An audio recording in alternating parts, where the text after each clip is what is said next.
여름을 저희가 주님의 은혜 가운데 잘 지내온 것 같습니다. 우리가 지난주 말씀은 또 자녀와 부모로서 종과 상전으로서 예수님 안에 있는 그리스도인이라면 어떻게 살아야 하는 것이 맞는지에 대해서 말씀을 나눴었습니다.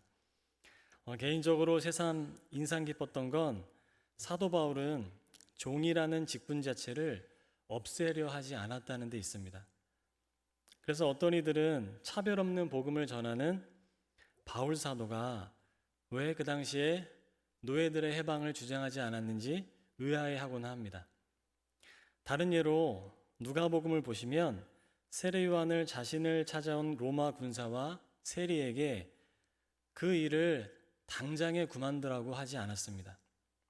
이렇게 성경을 보면 어쩌면 우리의 신앙이라는 건 우리의 삶에 대해서 더 큰 안목을 주는 것이 아닌가 싶습니다. 물론 우리가 그리스도인으로서 범죄와 연관된 일을 택하거나 또 그런 일들을 유지하면 안 되겠지만 성경은 자신의 자리에서 그리스도인답게 살아갈 것을 말씀하고 있습니다. 로마의 군사는 그리스도인다운 군사로, 또 세리는 그리스도인다운 세리로, 종은 그리스도인다운 종으로, 상전은 그리스도인다운 상전으로 살아가라는 것입니다. 그렇게만 될 수 있다면 사실 빈부귀천이나 직업의 차이는 다 유명무실해지는 거죠. 각자의 고유한 직업과 역할을 유지하면서도 예수 그리스도의 법칙 아래에서 서로 조화를 이루며 살아갈 수 있게 그렇습니다. 이것이 매우 이상적으로 들릴지 모르나 성경은 이러한 이상을 바로 하나님의 나라를 이루는 것이라고 말씀하고 있습니다. 오늘 본문은 주어진 자리에서 교회로서, 즉 공동체로서 어떻게 그리스도인답게 살아갈 수 있는지 말씀하고 있습니다. 10절은 이렇게 전하고 있죠. 끝으로 너희가 주 안에서와 그 힘의 능력으로 강건하여지고. 아멘. 10절을 잘 보시면 힘과 관련된 용어가 3번 나옵니다. 힘이 그렇고 또 능력이 나오고 강건이라는 표현이 나오죠. 그래서 최근에 번역된 새한글 성경을 보면 좀 더 분명하게 이렇게 전하고 있습니다. 한번 보세요. 끝으로 말씀드립니다. 여러분은 주님 안에서 그분의 막강한 힘으로 능력 있게 되십시오. 좀 더 이해가 되시죠? 그리스도인답게 살아가기 위해 능력 있게 되는 방법이 무엇일까요? 먼저는 주님 안에서, 이 주님 안에서를 묵상해 볼 필요가 있습니다. 사도 바울이 어느 서신이든지 누누이 강조하는 문구가 있습니다. 그건 바로 그리스도 안에서, 주님 안에서입니다. 바울은 사도로 살아가는 능력의 원천, 그리스도인으로 살아가는 원천이 어디에 있는지를 분명히 알고 있었어요. 바로 주님 안에서입니다. 요한복음 15장을 보시면 예수님은 자신을 참 포도나무로 표현하시면서 제자들을 향해 내 안에 머물라 이렇게 말씀하세요. 예수님 안에 머무는 사람은 열매를 많이 맺을 수 있다 이렇게도 말씀하십니다. 또 요한복음 15장 9절에서는 이렇게도 말씀하세요. 나의 사랑 안에 머물라 이렇게 말씀하세요. 그리고 사랑 안에 머문다는 건 예수님이 보이신 계명을 따라, 즉 사랑의 법칙을 따라 살아가는 거야 라고 말씀하십니다. 그러니 그리스도인된 이들은 결코 나 자신의 능력으로 살아가는 이들이 아니라 주님 안에 머무는 이들입니다.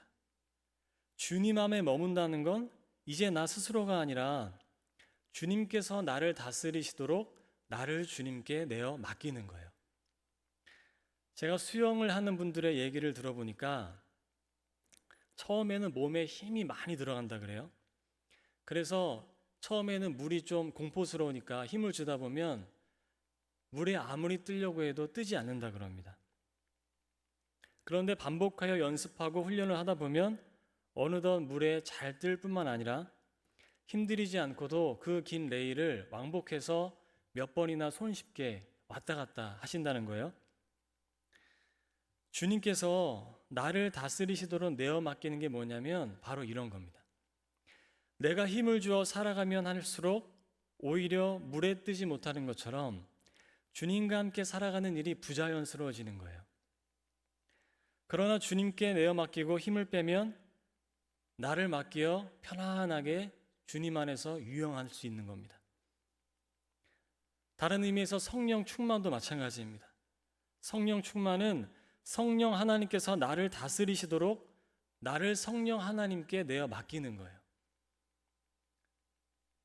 내가 힘주어 살아가면 할수록 성령 하나님의 역사에 아주 시큰둥해지지만 성령 하나님께 나를 온전히 내어 맡길수록 참된 행복은 성령 하나님의 이끄심에 있음을 인생을 통해 알게 되는 거죠. 이것이 바로 주님 안에 있다는 의미입니다. 두 번째로 깊이 생각해 볼 문구가 있죠. 아까 읽었던 새한글 성경에 따라 그분의 막강한 힘입니다. 우리가 구약 성경의 욥기서를 보면 욥과 친구들은 종반으로 갈수록 점점 더 자신의 지혜를 자랑하면서 서로 설전을 벌여요. 욥기서 38장에서 하나님은 그런 욥에게 갑자기 등장하셔서 이렇게 말씀하십니다. 무지한 말로 생각을 어둡게 하는 자가 누구냐? 그 무대에 갑자기 하나님이 짠 하고 나타나시면서 무지한 말로 생각을 어둡게 하는 자가 누구냐? 말씀하시는 거예요. 그러면서 하나님은 욥에게 피조 세계의 질서를 하나씩 하나씩 드러내 보이십니다. 그리고 그 앞에서 욥은 침묵하고 있어요. 하나님의 말씀을 모두 들은 욥은 고백하는 겁니다. 42장 3절입니다. 무지한 말로 이치를 가리는 자가 누구니까? 나는 깨닫지도 못한 일을 말하였고 스스로 알 수도 없고 헤아리기도 어려운 일을 말하였나이다. 바로 이 욥의 고백이 그리스도인 된 우리의 성찰이 되어야 되는 거예요. 우리는 지금 지식도 지혜도 넘쳐나는 시대를 살아가고 있습니다. 여러분, 무슨 영양제를 먹을지 검색하면요, AI가 상황별로 다 요약해서 맞춤별로 추천해 줍니다. 한번 해보세요. 여러분의 키와 신장과 몸무게, 연령을 딱 조합해서 검색하면 여러분이 지금 나이대에 먹어야 될 영양제를 맞춤별로 탁탁탁 정리해줘요. 그리고 여행 일정이 필요하면 나는 언제 어디 가서 이렇게 할 건데라고 조금만 구체적으로 하면 여행 일정은 다 짜줍니다. 심지어 우리의 궁금증과 결핍을 채워줄 지혜마저 유튜브를 보시면 가득가득 넘쳐나고 있죠. 수많은 전문가들이 우리의 궁금증을 다 해결해주고 있어요. 이런 현실 속에서 우리의 지혜로는 살아갈 능력이 없음을 인정하는 것이 어리석어 보이는 거죠. 그럼에도 살아갈 능력과 힘은 오직 하나님에게서만 옵니다. 그리스도인의 능력은 오직 하나님에게만 있는 거예요. 그리스도인은 바로 이 사실을 고백하며 살아가는 이들인 거예요. 세상이 아무리 복잡하고 세상이 아무리 우리의 눈과 귀를 현혹시킬 많은 것들이 있어도 그리스도인 된 우리는 나는 오직 하나님의 능력으로만 살아갈 수 있다 고백하는 존재인 겁니다. 그래서 사도 바울은 고린도전서 2장에서 이렇게 말하는 거죠. 4절과 5절입니다. 내 말간의 전도함이 설득력 있는 지혜의 말로 하지 아니하고 다만 성령의 나타나심과 능력으로 하여 너희 믿음이 사람의 지혜에 있지 아니하고 다만 하나님의 능력에 있게 하려 하였노라. 아멘. 그러니까 이제 11절부터 이어지는 전신갑주를 취하라는 말씀의 전제가 바로 이 두 가지 사실입니다. 어떤 거예요? 주님 안에 있을 때 영적 싸움의 능력이 오직 하나님의 힘으로부터 오는 것임을 인정할 때 바로 그때서야 비로소 전신갑주를 입은 영적 군사로서 제 힘을 발휘할 수 있다는 겁니다. 이 두 가지 사실을 놓치지 않아야 전신갑주를 취하고 온전한 힘을 발휘할 수 있다는 거예요. 그러면서 사도 바울은 전신갑주를 취하라 하며 우리의 싸움의 대상을 분명히 하고 있습니다. 11절과 12절의 말씀을 우리 함께 한번 읽어보겠습니다. 시작.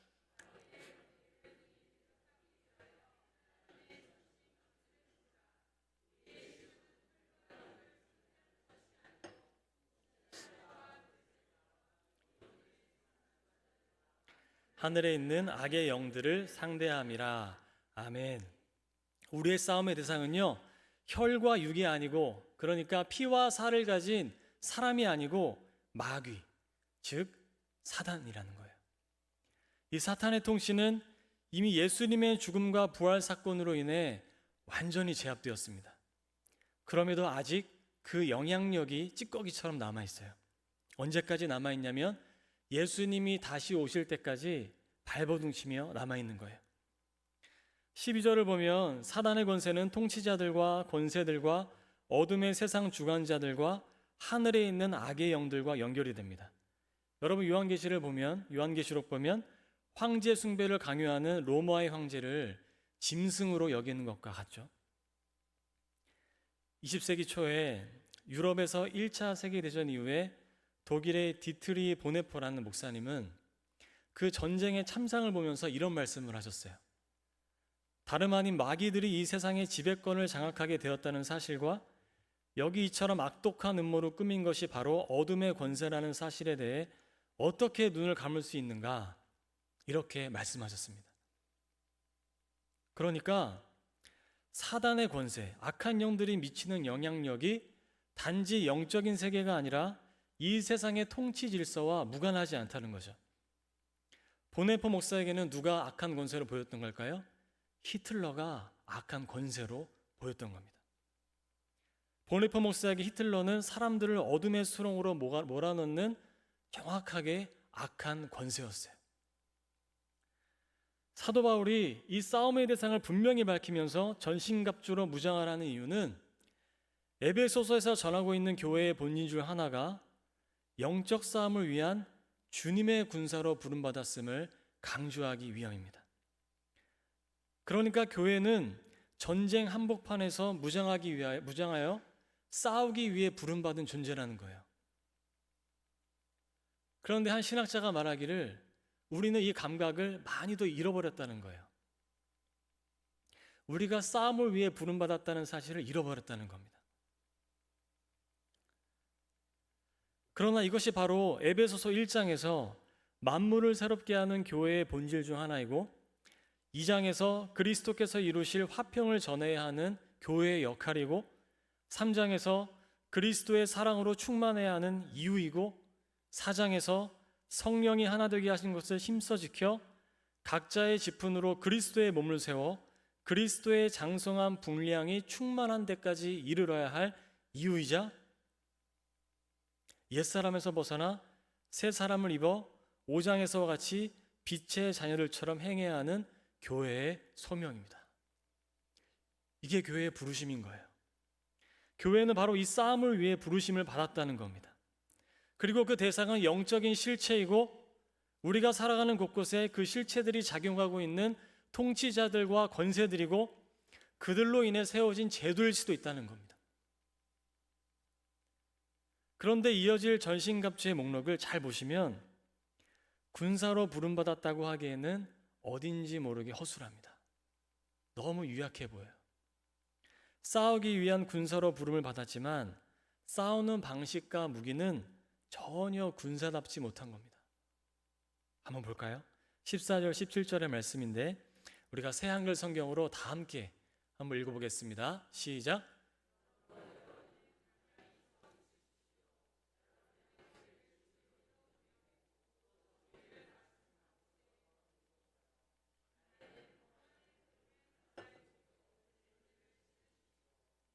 어떤 상황에서라도 믿음의 방패를 챙기십시오. 그것으로 악한 자의 모든 불화살을 막아 꺼버릴 수 있을 것입니다. 구원의 투구를 받아 쓰고 또 성령님의 칼, 곧 하나님의 말씀을 받아 무장하십시오. 아멘. 이 각각의 무기와 그것이 왜 어떤 것은 허리와 연결되고 어떤 것은 발과 연결되고 있는지 그 연관성이 분명하지는 않습니다. 다만 이 말씀을 통해 그저 그리스도의 군사로서 어떤 무기를 우리는 갖춰야 하는지 전체적인 윤곽을 한번 그려볼 필요가 있는 거예요. 또한 이 말씀은 갈라디아서 5장에서 말씀하는 성령의 열매 목록과 같이 각각 따로따로 존재하지 않고 한 묶음으로서 존재하고 있습니다. 왜냐하면 군사가 입는 옷은 전체로 하나이기에 그런 거죠. 먼저 14절을 보시면 14절에 허리에 동여맨 진리는 예수 그리스도이시죠. 진리는 당연히 예수 그리스도이십니다. 이 군사의 중심축은 예수 그리스도이신 거예요. 그리스도의 군사는 누구를 따르는 자이죠? 예수 그리스도를 따르는 자이잖아요. 그리스도를 따른다는 건 그리스도께서 보이신 삶의 방식을 따른다는 거예요. 그리스도인으로 살아간다는 건 삶의 방식이 예수님과 같이 되어간다는 겁니다. 그리스도의 방식은 예수님이 십자가를 통해 밝히 보이셨듯이 자기 희생과 자기 낮춤을 통해 계속 드러나는 겁니다. 그런데 이 희생이라고 할 때 희생은 그저 무조건 남을 위해 봉사하는 게 아닙니다. 우리가 이 희생을 잘못 이해하면 자기를 괴롭히는 가학적인 모양이 될 뿐더러 우리가 열심히 주님을 섬기다가도 결국엔 상처만 남을 때가 있어요. 우리가 누가복음 10장을 보면 예수님이 마르다와 마리아의 집에 들어가시죠. 그때 언니인 마리다가 어떻게 했죠? 마르다는 계속해서 예수님을 위해 자기를 희생시켜요. 이렇게 예수님을 섬겨야 해. 예수님이 좋아하시는 거 계속 해야 돼. 이렇게 해야지만 예수님이 기뻐하실 거야. 계속 자기를 희생시킵니다. 그런데 남은 건 무엇이었어요? 예수님 곁에 있는 마리아를 향한 열등감과 자기를 알아주지 않는 예수님에 대한 상처만이 남았어요. 그렇게 열심히 예수님을 위해 헌신봉사했는데, 그렇게 열심히 교회를 위해 헌신봉사했는데 남은 건 타인에 대한 열등감과 나를 알아주지 않는 상처만 고스란히 남은 거죠. 여러분, 자기 희생과 자기 낮춤은 절대로 자기를 괴롭히는 것이 아닙니다.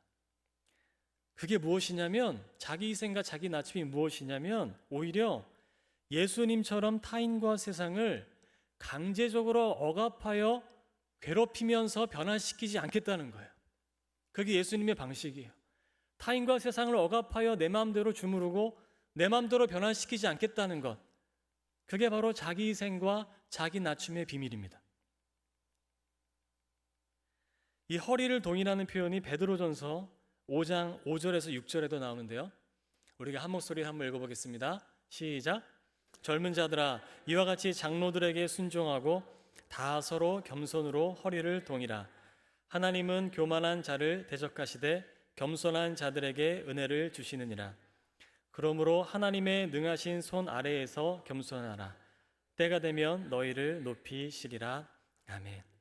네, 우리 장로님들이 좋아하시는 말씀이 나왔습니다. 네, 이 말씀은 젊은 자들을 향한 권면이지만 이 허리를 동이라는 것은 겸손을 강조하는 말씀이에요. 자기를 낮추며 겸손해야 하는 이유가 뭘까요? 6절에서처럼 하나님의 능하신 손을 신뢰하기에 그렇습니다. 하나님을 신뢰하기에 겸손할 수 있는 거예요. 그러니까 겸손이 그저 머리를 조아리고 짐진 내가 잘하는 것도 잘 못하는 척, 아는 것도 모르는 척, 잘 몰라요, 나 잘 못해요, 이게 겸손이 아니고요. 나 노래 잘 못해요, 근데 엄청 잘해, 그런 거 아닙니다. 겸손은 그게 아니에요. 겸손이 뭐냐면 하나님의 능하신 손을 믿고 진리이신 예수님만을 계속 높이는 거예요. 진리이신 예수님의 방식을 따라 살아가는 것, 내 안에 계신 예수님만을 드러내려고 하는 것, 그게 겸손인 겁니다. 또 정의를 가슴 갑옷으로 덧입으라고 말씀합니다. 어떤 이는 정의를 환대하는 마음이라고 합니다. 한 신학자는 약한 이들을 돌보시는 하나님의 친절이 바로 정의이다, 이렇게 말씀합니다. 그러니까 정의는 뭐냐면 호기로운 태도로 자기를 주장하며 싸우자는 태도가 아니에요. 간혹 정의를 외치는 분들 중에 굉장히 호기로운 분들이 있잖아요. 막 싸울 듯이 눈을 부릅뜨고 달려드는 분들 있잖아요. 이거는 정의가 아닙니다. 그런 분들 저는 참 많이 봤는데 그런 게 정의는 아닌 것 같습니다. 정의는 나와 다른 이를 사랑으로 환대하여 친절을 베푸는 거예요. 연약한 이들을 인격적으로 대해주는 게 바로 정의예요. 이 역시 군사라고 하기에는 너무나 유약해 보입니다. 로마의 군사처럼 창과 칼을 들고 팍스 로마나를 이루며 온 세계를 호령하듯 휘두르는 그 세계상 속에서 하나님의 군사라고 하는데 약한 자를 돌보라 하고 친절을 베풀라고 하니 이 얼마나 낯선 일이고 유약해 보이는 일이에요. 그런데 하나님은 이 무기를 가슴 갑옷으로 덧 입으라는 거예요. 정의를, 그 정의로 내 가슴을, 내 냉랭한 가슴을 덮으라는 거예요. 남을 공격하고자 하는 마음을 정의로운 마음으로 다 덮어버리라는 거예요. 그래서 우리의 가슴이 누군가를 환대하는 마음으로 연약한 이들을 인격적으로 대하는 자세로 다 덮여지는 것이 하나님의 군사가 되어 하나님의 나라를 선포하는 일이 되는 겁니다. 15절에 발에는 평화의 복음을 전할 준비로서 신을 신으라 그래요. 그 신은 평화의 복음을 전하기 위한 준비인 겁니다. 에베소서 2장 14절의 말씀을 함께 읽겠습니다. 시작.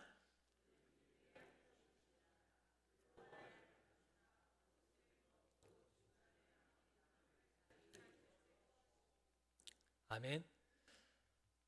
이 복음은 절대로 분노와 갈등을 일으키는 소식이 되어서는 안 됩니다. 복음에는 그런 속성 자체가 아예 없어요. 물론 진리를 따르기 위한 갈등을 생길 수 있겠죠. 부정적인 갈등을 의미하는 것이 아니고, 또한 미움과 혐오의 소식이 결코 주님이 전하신 복음일 수는 없습니다. 왜냐하면 예수님은 결코 하나가 될 수 없는 것을 하나로 이어주셨기 때문에 그래요. 유대인과 이방인을 이어주셨고, 남자와 여자를 이어주셨고, 종과 상전을 이어주셨습니다. 그리고 여러분 지금 옆에 있는 분들을 보세요. 빨리 보세요. 이어질 수 없는 분이 옆에 계시잖아요. 이건 놀라운 기적이죠. 우리는 놀라운 기적을 살아가고 있으면서 기적을 찾고 있어요, 늘. 옆에 있는 사람이 가장 놀라운 기적입니다. 우리 주님 안에서 하나로 되어졌거든요. 우리는 바로 그런 복음을 전하기 위한 준비로서 신을 신고 있어야 된다는 거예요. 신을 신고서 준비하다가 때가 되면 그 평화의 복음을 전하러 가라는 겁니다. 16절의 믿음의 방패는 우리를 향한 하나님의 약속과 하나님을 향한 우리의 신뢰인 거예요. 이 사탄과 통치자와 악한 영들의 거센 도전이 지속되다 보면 약속은 깨진 것 같죠? 하나님을 향한 신뢰는 잃기 쉽습니다. 우리가 솔직히 말해서 살아가는 것이 버거울 정도로 경제적인 문제든 우리 질병의 문제든 살아가는 것이 버거울 정도로 고통과 고난이 계속 물밀듯이 찾아오다 보면 하나님은 무슨 이런 얘기가 절로 나오잖아요. 하나님 살아계시기는 한 건가? 하나님은 도대체 어디 계신 건가? 그런 마음이 들 때가 있잖아요. 계속 그런 일들이 우리를 다가오면 하나님과의 관계를 그만 용도 폐기해버리고 싶은 마음이 솔직히 우리는 드는 겁니다. 인생이 잿빛과도 같을 때 시험과 유혹의 불화살을 견디는 것, 이건 결코 쉬운 일이 아니에요. 여러분, 우리의 현실을 살아간다는 것, 이거는 정말 어려운 일입니다. 그래서 여러분들이 정말 대단한 것이 이 현실 속에서 여러분들은 지금 믿음을 지키며 살아가고 있으시잖아요. 그래서 여러분들이 정말 존경스럽고 정말 대단한 겁니다. 그럼에도 믿음의 방패는 공동체의 방패임을 기억해야 돼요. 우리 영화를 보시면 혹시 보신 분들이 있을까 모르겠는데 그리스나 로마의 군사들이 서로 이렇게 1열, 2열, 한 3열 정도로 맞춰서 적들의 그 화살을 막기 위해 방패를 서로 딱 나란히 세워서 화살을 막는 장면, 그런 장면 혹시 영화에서 보신 적 있으신가요? 네, 있으시죠? 바로 그거예요. 믿음의 방패는 바로 그겁니다. 홀로 그 불화살을 견디는 것이 아니라 믿음의 지체들과 교회로서 그 방패를 서로 이어 여러 가지 시험을 함께 견디어 간다는 거예요. 내가 못 막으면 옆에 있는 이가 화살을 막아주고, 옆에 있는 이가 못 막으면 내가 방패를 뻗어 옆에 있는 지체를 막아주고, 바로 그렇게 공동체는 서로의 믿음을 지켜주어야 된다는 겁니다. 그게 믿음의 방패의 의미인 거예요. 여러분, 그런 방패가 서로에게 되어주시기를 간절히 소망합니다. 17절에서 이제 구원의 투구를 쓰라 하죠. 구원의 능력은 하나님에게서만 온다 했습니다. 구원의 투구는 인간의 지혜를 다 덮고도 남습니다. 그러니 하나님에게서 오는 구원의 능력이 되는 투구를 어느 누구도 깨뜨릴 수는 없어요. 교회는 하나님의 보호하심 속에 있습니다. 우리가 스스로 그 투구를 벗어 던지지 않는 이상 하나님은 끝까지 교회된 우리를 사랑으로 인도하시고 구원의 길로 인도하시는 거예요. 여러분이 의심하셔도 소용없어요. 하나님은 그냥 끝까지 우리를 붙들고 가십니다. 우리 의심과는 아무 상관이 없습니다.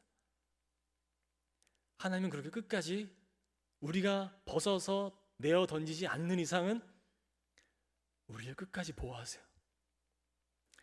이제 마지막입니다. 마지막으로 성령의 검인 하나님의 말씀을 가지라고 있습니다. 이 사탄과 통치자들, 악한 영들은 강력한 무기로 세상을 지배하려 하고 있죠. 아수르나 바벨론, 페르시아, 또 그리스, 로마로 이어지는 고대 세계에서 그런 강력한 세상의 혈통을 보여주고 있습니다.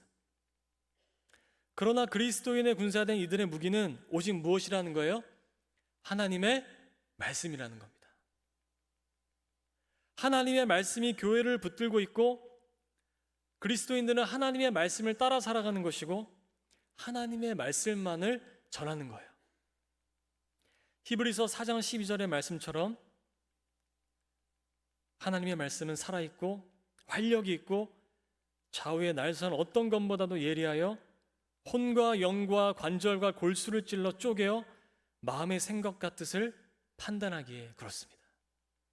하나님의 말씀을 절대로 유약하지 않습니다.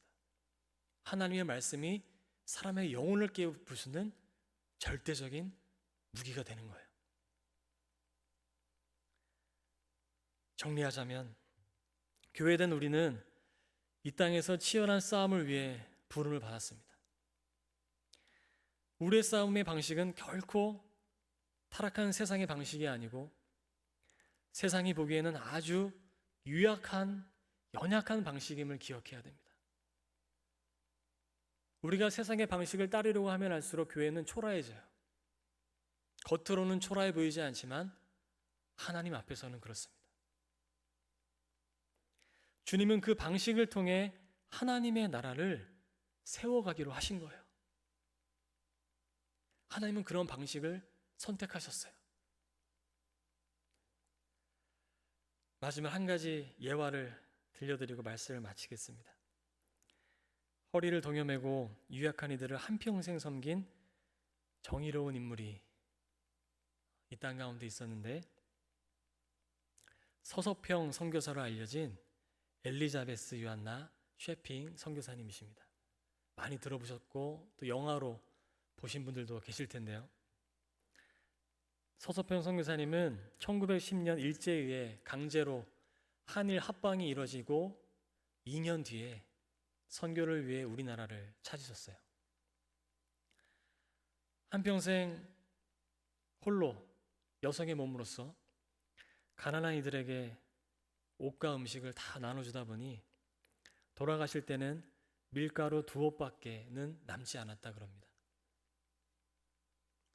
늘 한국 여성이 입던 검정 치마에 흰 저고리를 주로 입고 다니셨고, 발이 아무래도 외국분이라 커서 남성 고무신을 신고 다니셨다 그래요. 현재 한일장신대학교의 전신인 한국 최초의 여성신학교였던 이일성경학교를 세우셔서 여성들을 가르치시며 여성들에게 말씀을 전하셨습니다. 당시 여성의 신분이라는 것은 거의 노예와도 같았거든요. 유교 질서가 너무나 강했기 때문에 여성들의 어떤 신분이라는 건 보잘것 없었습니다. 그런 여성들에게 개똥이 말똥이 하던 여성들에게 이름을 지어서 불러주셨고, 아버지와 남편, 남성 아래에서 노예처럼 갇혀 있었던 여성들을 구하려고 아주 많이 노력하셨다고 합니다. 서서평 선교사님에 의해 최초로 한국간호협회와 부인 조력회가 조직되었습니다. 또 전라도 광주를 중심으로 주일학교를 확장하는 운동에도 힘쓰셨다 그래요. 워낙 외모가 남루하고 초라했기 때문에 동료 선교사님들은 선교사로서 체면이 서지 않는다고 추방을 결의하기도 했다 그럽니다. 너무 볼품이 없으니까 선교사 체면이 말이 아니다. 그래서 추방을 결의하여 내쫓으려고 했는데 뜻대로 되지 않았다 그래요. 여성들과 한센병 환자와 소외되고 억눌린 이들을 위해 한평생 힘썼던 서서평 선교사님은 1934년 세상을 떠나시면서 이런 말씀을 하셨다 그럽니다. 이제는 아무것도 없습니다. 먼저 가니 하늘나라에서 다시 만납시다. 이렇게 말씀하시고 할렐루야 외치며 활짝 웃는 모습으로 세상을 떠났다 그럽니다. 기독교계에서는 장례식을 기독교장으로 치를 생각이었는데 이 서서평 선교사님의 헌신적인 봉사와 이웃사랑 실천에 감명받았던 그 지역사회 인사들이 주축이 되어서 광주 최초의 사회장으로 거행되었다고 그럽니다. 세상의 방식이 아닌 그 하나님의 연약함의 방식으로 싸우면서 세상을 감흥시켰더니 세상이 먼저 서서평 선교사님의 장례를 치러준 거죠. 장로회 신학대학교의 주선혜 교수님은 박춘성 장로의 저서이자 서서평 선교사의 일대기인 천국에서 만납시다 서문에서 이런 말을 하고 있습니다. 서서평 선교사는 참 행복한 삶을 살았다고 생각한다. 그가 세상에서 그토록 특이한 그리고 값 있는 삶을 살게 했던 것은 그가 예수님의 사랑에 녹아져 그를 닮아 살아보겠다는 집념이었다고 본다. 그가 위대해지고 싶어서도 아니었고 업적을 남기고 싶어 했던 것도 아니었을 게다. 그저 예수를 사랑하는 그 사랑에 이끌려 살아왔을 뿐이리라. 물론 우리는 서서평 선교사님과 같이 살 수도 없고 지금 당장 영적 싸움을 위해 아프리카 오지로 떠날 필요도 없습니다. 우리에겐 우리 각자에게 주어진 우리만의 현실이 있습니다. 바로 우리의 싸움은 그 각자의 삶의 자리에 있는 겁니다. 그 현실에서 날아드는 불화살을 함께 맞고 진리로, 정의로, 평화로, 하나님의 말씀으로 예수님의 사랑에 이끌려 나의 삶의 자리를 그렇게 살아가는 겁니다. 사랑하는 교회 여러분, 하나님의 사랑은 나의 모자람과 나의 못남으로 절대로 흔들리지 않으시니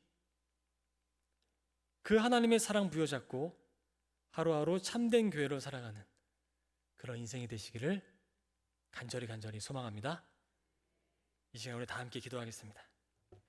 다 함께 기도하실 때 말씀을 기억하며 하나님, 주님은 유약한 방식을 따르셨음을 잊지 않게 하여 주시옵소서.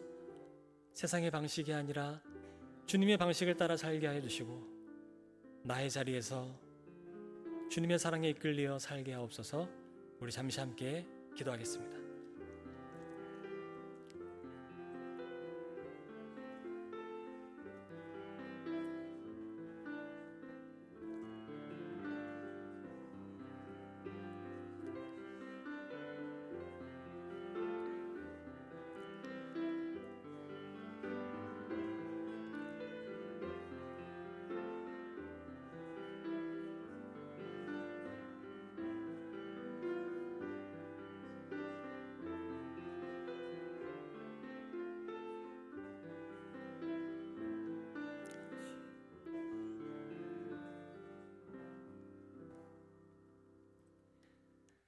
하나님, 만만치 않은 현실에서 믿음을 지키며 주님의 사랑 부여잡고 이제까지 저희들의 삶을 인도해 주시니 감사합니다.